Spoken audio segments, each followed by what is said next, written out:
तो कैसे हो मेरे दोस्तों, राधे राधे आप सबको। आज 29 नवंबर और आज के न्यूज़ इन अ नटशेल की शुरुआत करेंगे हम। सबसे पहले रिवीजन की कुछ न्यूज़ डिस्कस करते हुए तो सबसे पहले है कि IOCL Indian oil corporation limited ने राष्ट्रीय इस्पात निगम लिमिटेड, जिसको वाइजैक स्टील के नाम से भी जाना जाता है, उसके साथ 5 साल के लिए ये MOU साइन किया है कि उसकी जो मशीनरीज हैं उसके लिए जो लुब्रिकेटिंग ऑयल है वो सप्लाई करेगा IOCL।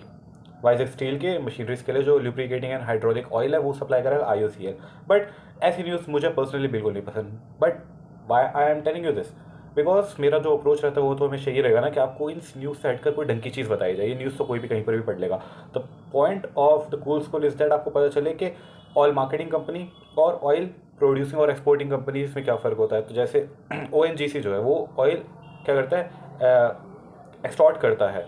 तो वो एक मार्केटिंग कंपनी नहीं है, but IOCL is a marketing company. तो अगर कभी साइन होगा MOU तो इस ऐसे पर्पसेस के लिए तो एक मार्केटिंग कंपनी के साथ ही होगा। बट ये भी पुष्पक सर ने बता दिया।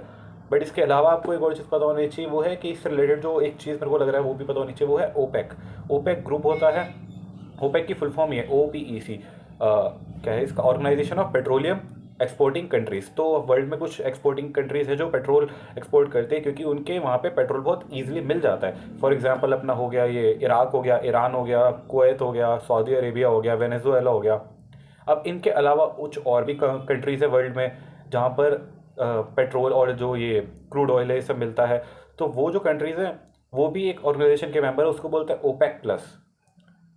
तो मेरे को लगा ये भी एक्स्ट्रा पॉइंट है जो आपको पता होना चाहिए, जस्ट फॉर योर नॉलेज, ताकि आप दो चार चीज़ों से और रिलेट कर पाओ कभी अगर ओपेक से रिलेटेड न्यूज़ है, क्योंकि ये एक इंटरनेशनल ऑर्गेनाइजेशन है। तो जब इंटरनेशनल आप जियो पॉलिटिक्स पढ़ते हो तो आपको उसमें कहीं ना कहीं इसका रिलेशन ज़रूर मिलेगा। Next is that ministry of textile ने अप्रूव किया 4 स्टार्टअप्स, जिसमें हर एक स्टार्टअप को 50 लाख रुपीज़ मिलेंगे, ताकि वो एक तरीके से ग्रांट मिलेगा ग्रेड स्कीम के अंदर। ग्रेड जो स्कीम है वो 2023 की है, तो हम बोलेंगे ग्रेड 2023। ग्रेड की जो फुल फॉर्म है वो है grant for research and entrepreneurship across aspiring and innovators in technical textiles. अब टेक्निकल टेक्सटाइल्स जो भी हम पहनने के अलावा जो टेक्सटाइल यूज़ करते हैं वो होता है, फॉर एग्जाम्पल के जो टेंट बनाने में यूज़ होता है, जैसे ने बताया था पैराशूट में होता है, कार्स या सीट कार्स के जो सीट कवर्स होता है, इस तरीके के जो टेक्सटाइल होते हैं उनको टेक्निकल टेक्सटाइल्स बोला जाता है। So yeah, that was all from this news. Coming to the next news, RBI to launch ULI Unified Lending Interface। ये अमेजिंगली एक बहुत स्मूथ प्रोसेस होने वाला है, क्योंकि अभी तक हम देख रहे हैं कि जो बैंक्स है वो अपने जो एप्लीकेशन है उसमें प्री अप्रूव्ड लोन करके कुछ ऑफर्स निकाल रहे हैं। इसके अलावा बहुत सारे फ्रॉड वाले ऑफर्स तो चलते ही हैं, बट ये एक और भी सिक्योर्ड होगा क्योंकि इसमें डायरेक्टली RBI इन्वॉल्व होगा। जैसे अपना UPI है, एक्सट्रीमली सिक्योर्ड है और बहुत ही ईजी है, ईजी टू यूज़ है। आजकल हर इंसान को यूज़ करना आता है, जैसे व्हाट्सएप और इंस्टाग्राम और फेसबुक सारे लोग यूज़ करते हैं, उसी तरीके से अब UPI भी इतनी ईजिली सब यूज़ कर पा रहे हैं। तो ULI भी बहुत अच्छा है, इसमें सारे क्रेडिट स्कोर भी आपका दिखेगा, सारी आपकी हिस्ट्री दिखेगी, और it will really make easy for the lenders as well to grant loans. तो that is a great initiative, मुझे लग रहा है बहुत ज़्यादा सक्सेसफुल होने वाला है। और इसके साथ ही जो एक ट्रिनिटी का कंसेप्ट एक और नया आ चुका है जिसका नाम है जैन UPI ULI। जैम के बारे में आपको पता है, जन आधार और मोबाइल, ये अपने आप में एक ट्रिनिटी था। अब ये ट्रिनिटी का भी एक ट्रिनिटी का पार्ट बन चुका है। तो जैम ULI UPI करके एक ट्रिनिटी है, वो अब इसका एक ये चीज़ बन चुकी है। फॉर एग्जांपल अब हम बात करते हैं आगे, महाराष्ट्र है has become the first state to adopt UPS unified pension system. तो इसके बारे में बस यही स्टेट है, यही न्यूज़ है। इसके अलावा ज़्यादा कुछ डिस्कस करने की मुझे लगता नहीं नीड है। UPS के बारे में आपको पता ही होगा, एक नई स्कीम निकली है जिसमें अगर आप 10 साल तक एक गवर्नमेंट सर्विस में काम कर रहे हो तो आपको 10,000 की पेंशन आपकी फिक्स्ड हो जाएगी। उसके बाद अगर आप रिटायर हो गए और अगर आपने 25 साल काम करा है तो जो भी आपका 12 मंथ्स का जो एवरेज बेसिक पे है उसके हिसाब से आपको पेंशन मिल जाएगी। और आपकी डेथ के बाद 60% आपके जो भी वाइफ जो स्पाउस है या फिर जो भी आपका नेक्स्ट नॉमिनी है उसको 60% मिल जाएगी आपकी फैमिली को पेंशन। तो that is all from this news. And next news is that Pragati 2015 जो है वो एक चीज़ है जो शुरू हुई थी जिसमें proactive governance and timely implementation है। अब ये क्या होता है, जो नरेंद्र मोदी जी है वो पर्सनली सारे सेक्रेटरीज के साथ मीटिंग करेंगे और देखेंगे कि क्या टाइमली इम्प्लीमेंटेशन हो पा रहा है नहीं हो पा रहा। गवर्नेंस जो है वो बहुत ज़्यादा ज़रूरी है। आप इसको एक ऑर्गेनाइजेशन के पॉइंट ऑफ व्यू से देखो, एक कंट्री के एक गवर्नमेंट के पॉइंट ऑफ व्यू से देखो, या फिर अपने पर्सनल बॉडी के हिसाब से देखो, अपनी पर्सनल लाइफ के हिसाब से देखोगे कि अगर आप अपने आप को सही से गवर्न कर रहे हो, अगर आप सही देख रहे हो कि सही रहा है सही गलत रहा है, आप क्या चूज़ कर रहे हो। फॉर एग्जाम्पल एक मैं छोटी सी बात बताना चाहूँगा, बिकॉज इसका नाम भी है न्यूज़ विद माई व्यूज़। तो एक तो व्यू बनता ही है। एक छोटा सा बच्चा होता है 3-4 साल का, तो अपने पापा मम्मी के साथ मार्केट में निकल रहा है। वो देख रहे हैं कि जो बाकी के लोग हैं वो गालियाँ दे रहे हैं, तो उस बच्चे को उसी टाइम पता चल जाता है। आपको भी पता चल गया होगा कि हाँ ये गंदी चीज़ है, ये नहीं देनी।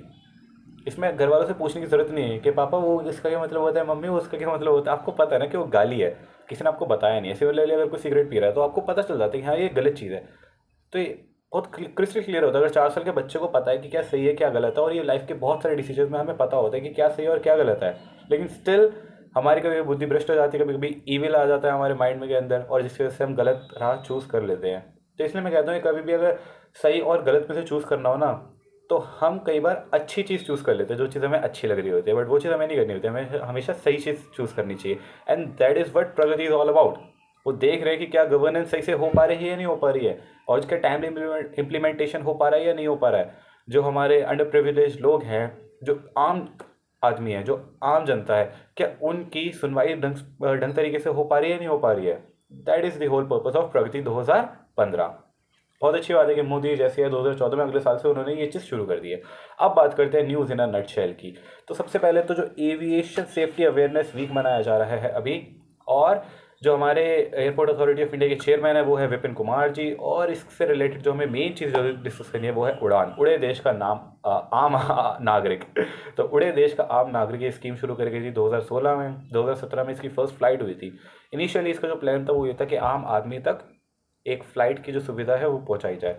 तो 2,500 किलोमीटर नहीं, 2,500 नहीं, 2,500 शायद ज़्यादा बोल दिया मैंने, but I think I have to check. If you know then do let me know. I guess 250 kilometre तक की जो फ्लाइट है, मतलब शॉर्ट रूट की जो फ्लाइट है, वो मेरे ख्याल से 2,500 ही है। हाँ, 250 किलोमीटर की जो फ्लाइट होगी वो आपको 2,500 रुपये में मिल जाएगी। So it would be like 10 rupees पर किलोमीटर आई गेस। ऐसे मैंने थोड़ा इसका रिलेशन बना के याद करा था। बहुत टाइम हो गया पड़े हुए, कोई बात नहीं, रिवाइज कर लेंगे, नहीं तो आप बता देना मेरे को। We are all in this together ना, इसलिए। तो एक शॉर्ट रूट के लिए फ़्लाइट आप अवेल कर सकते हो at a very low cost. तो आई गेस उसके लिए था ये। And that is all from this news. और बाकी इसके न्यू न्यू वर्जन्स आते रहते हैं, तो उसमें नई नई अपग्रेडेशंस होती रहती हैं। और इसके अंतर्गत बहुत सारे न्यू एयरपोर्ट्स भी बने, ग्रीनफील्ड एयरपोर्ट्स बने, मतलब from the scratch new airports develop हुए। इसके अलावा ब्राउनफील्ड एयरपोर्ट्स भी बने, मतलब ऑलरेडी जो एयरपोर्ट्स थे उनको भी क्या कहते हैं रिजुविनेट किया गया है, उनको दोबारा से अपग्रेड करा गया। और जो बहुत ही खंडर पड़े हुए थे या अच्छे से काम नहीं करते थे, तो उन सब में भी काम किया गया है। And it's a great scheme. Next की तरफ चलते हैं। तो इंटरेक्टिव पवेलियन, इनोवेटिव एग्जिबिट्स, इनको सिल्वर अवार्ड मिला है, क्योंकि हमने कल बात करी थी कि आईआईटीएफ में मिनिस्ट्री ऑफ माइंस को मिला था गोल्ड अवार्ड, तो आज मिला मिनिस्ट्री ऑफ आयुष को मिला है सिल्वर अवार्ड। और ब्रॉन्ज की बात करी जाए तो ब्रॉन्ज मिला है जीएसटी एंड कस्टमर जो पवेलियन है, मतलब जीएसटी को मिला है ब्रॉन्ज, और ये अपना मिनिस्ट्री ऑफ आयुष को मिला है सिल्वर। और कल हमने डिस्कस करा था मिनिस्ट्री ऑफ माइंस को मिला है गोल्ड अवार्ड आईआईटीएफ में। और ये भी चीज़ सबको थोड़ा सा पता होना चाहिए, इतना कुछ इंपॉर्टेंट तो है नहीं, but still you never know, कभी भी आउट ऑफ द ब्लू आ जाए तो। Next is that ministry of agriculture and farmers ने इनोग्रेट करा 13 national seed conference in Varanasi. Again, agriculture news are not that very important, but what's important is to know that we are able to relate with the other news that we have heard so far or not. तो first इसके बारे में जो हमने discuss करा था वो था जैम पोर्टल में 100 एंड क्या 170 सीड कैटेगरीज को इंट्रोड्यूस करा था, जिसके अंदर 8,000 वेराइटी ऑफ सीड्स हैं। अब जैम पोर्टल क्या है? Government e market place. कभी भी अगर गवर्नमेंट को कुछ परचेज करना हो तो वो जो गवर्नमेंट ऑफिशियल है जिनके हाथ में अथॉरिटी है परचेज करने की, वो अपने भाई बंधु की चीज़ें परचेज करके बाकियों की चीज़ें परचेज ना करके एक अनफेयर अगर डील करता है तो उसको बोलते हैं करप्शन। उसी करप्शन से बचने के लिए एक जैम पोर्टल बनाया गया। जैम पोर्टल में कोई भी जो सेलर है, जो प्राइवेट सेलर है, वो अपने प्रोडक्ट्स को लिस्ट कर सकता है, ताकि अगर कभी गवर्नमेंट को सामान खरीदना हो तो वो डायरेक्टली वहाँ पे पोर्टल में जाए और देख ले कि बेस्ट कौन सा चीज़ है, तो वहाँ से उसको पिक कर ले। अब करप्शन तो वहाँ भी हो सकता है, अब इसके बीच में हम नहीं जा रहे, बट थोड़ा सा ये अच्छी एक इनिशिएटिव है टू रिड्यूस द करप्शन। तो ये होता है जैम पोर्टल। अब जैम पोर्टल के अंदर 170 सीट कैटेगरीज को अगर इंट्रोड्यूस करा है, और इसका मतलब है कि 8,000 वेराइटी ऑफ सीट्स, दोनों में फ़र्क समझना। तो इसका मतलब है कि और भी ज़्यादा जो प्राइवेट सेलर्स हैं उनके पास और भी ज़्यादा अपॉर्चुनिटीज़ है अपने एरिया ऑफ प्रोडक्शन को इंक्रीज़ करने का, अपने एक्सपेंड करने का, अपने जो फर्म है, ताकि वो और भी ज़्यादा सीड्स को प्रोड्यूस करे और फिर उसको मार्केट के लिए सेल करने के लिए उसको लिस्ट कर सके जैम पोर्टल में। इसके अलावा जो एक और स्कीम थी वो ये है कि अभी रिसेंटली 109 वेराइटीज़ ऑफ 61 क्रॉप्स को भी रिलीज़ करा गया था गवर्नमेंट ऑफ इंडिया के द्वारा। नेक्स्ट में इसकी तरफ चलते हैं तो इंडियन आर्मी ने लॉन्च किया है एकलव्य ऑनलाइन डिजिटल प्लेटफॉर्म। अब ये बड़ी अच्छी चीज़ है कि इसका नाम मेरे को बड़ा अच्छा लगा Eklavya, because Eklavya is something related to आत्मनिर्भरता, क्योंकि जो एकलव्य है वो आत्मनिर्भर थे ना, कि हाँ भाई I don't need any teacher, I will just picture that there is a teacher. और उन्होंने बट उनकी मूर्ति को साक्ष्य रखते हुए खुद ही सीखा है सब कुछ उनसे, and still he gave all the credit to them. तो ये चीज़ मुझे बड़ी प्यारी लगती है कि हाँ यार, एक असलियत में एक टीचर वो नहीं होता जो आपको तैयार करे, वो टीचर असली में उसको मैं मानता हूँ जो आपको राह दिखा और आप खुद तैयार हो। तो वो बड़ी सही बात है। तो इसका नाम मुझे बड़ा अच्छा लगा, एकलव्य, जो इंडियन आर्मी ने लॉन्च किया है। अभी किसकी मदद से लॉन्च किया है वो है Bhaskaracharya national institute of space application and geo informatics, जिसकी शॉर्ट फॉर्म है BISAGN, BISAGN, Bhaskaracharya institute of space application and geo informatics. तो ऑफिसर्स की ट्रेनिंग के लिए ठीक है। आगे बढ़ते हैं नेक्स्ट न्यूज़ की तरह। इंडिया इंटरनेशनल साइंस फेस्टिवल, जो अभी इंडिया की साइंस का सबसे बड़ा फेस्टिवल माना जाता है, is going to be celebrated at IIT Guwahati. ये चीज़ ज़रूर आप ध्यान रख लेना, क्योंकि इतनी अगर पूरे नेशनल लेवल का सबसे बड़ा साइंस का फेस्टिवल है तो अपने आप में बहुत बड़ी न्यूज़ बन जाती है। बात करते हैं इंडियन सिंगापुर की जो बायलैटरल एक्सरसाइज है, उसका नाम है अग्निवॉरियर, जो 2024 की शुरू हो चुकी है महाराष्ट्र में। ये पार्ट इंपॉर्टेंट है, कभी कभी हम ये तो पता होता है कि ये एक्सरसाइज कहाँ किसके बीच में हो रही है, लेकिन ये भूल जाते हैं कि एग्जैक्टली कहाँ पर हो रही है। सिंगापुर के प्राइम मिनिस्टर की बात करी जाए तो लॉरेंस वोंग सर अभी रिसेंटली अपॉइंट किए गए, अभी इलेक्शन हुए तो उनके। नेक्स्ट न्यूज़ की तरफ जाते हैं तो इकोनॉमिक सिक्योरिटी की बात करेंगे। इकोनॉमिक सिक्योरिटी डायलॉग जो है वो इंडिया और जापान के बीच में होने वाला है to strengthen industrial and technological resilience. अब हमें पता है कि जापान जो है वो ऑब्वियसली इंडिया से टेक्नोलॉजी में आगे हैं और इंडस्ट्रीज़ में भी आगे हैं, तो हम उससे टाइप कर रहे थे कि हमारे बीच में भी एक ऐसा अच्छा फ्रेंडशिप वाला और भी जो हमारी ऑलरेडी इतनी घनिष्ठ मित्रता है वो और भी ज़्यादा घनिष्ठ हो जाए, और एक और अच्छा पार्टनरशिप हो जाए, जिससे वहाँ की इंडस्ट्रीज़ और वहाँ की टेक्नोलॉजी को हम भी अडॉप्ट कर पाएँ और उससे हमारा भी क्या कहते हैं उसे प्रमोट एक तरीके से हम अपने आप को कर पाएँ। तो जैसे उनके साथ हमारा होता है 2+2 डायलॉग, जिसमें डिफेंस और फॉरेन जो मिनिस्टर होते हैं वो आपस में मिलते हैं, उसी तरीके से अब इकोनॉमिक सिक्योरिटी डायलॉग हो रहा है, which is very good thing. Japan की बात करी जाए तो उनके जो प्राइम मिनिस्टर हैं उनका क्या नाम है, कुछ इशिबा करके था आई गेस, शिगेरू इशिबा। तो शिगेरू इशिबा सर जो है वो वहाँ के अभी न्यू प्राइम मिनिस्टर बने हैं। नेक्स्ट की बात करें तो एंजल वन जो कंपनी है उनको सेबी ने अप्रूवल दे दिया है कि आप अपना म्यूचुअल फंड भी लॉन्च कर सकते हो। तो अभी तक ये सिर्फ एक ब्रोकर की तरह काम करते थे, बट अभी अपना म्यूचुअल फंड भी लॉन्च कर सकते हैं। ये डेफिनेटली ये क्वालिफाई करता है वो सारी एलिजिबिलिटी क्राइटेरिया को जो कि एक एग्जाम में पूछता है। So next is that India international film festival का जो गोल्डन पीकॉक अवार्ड है वो मिला है लिथुएनियन फिल्म को, जिसका नाम है टॉक्सिक। काफ़ी जाना पहचाना वर्ड लग रहा है आजकल, बहुत सुनता है टॉक्सिक टॉक्सिक टॉक्सिक टॉक्सिक। तो अब उसको इंटरनेशनल फिल्म फेस्टिवल में अवार्ड मिला गया।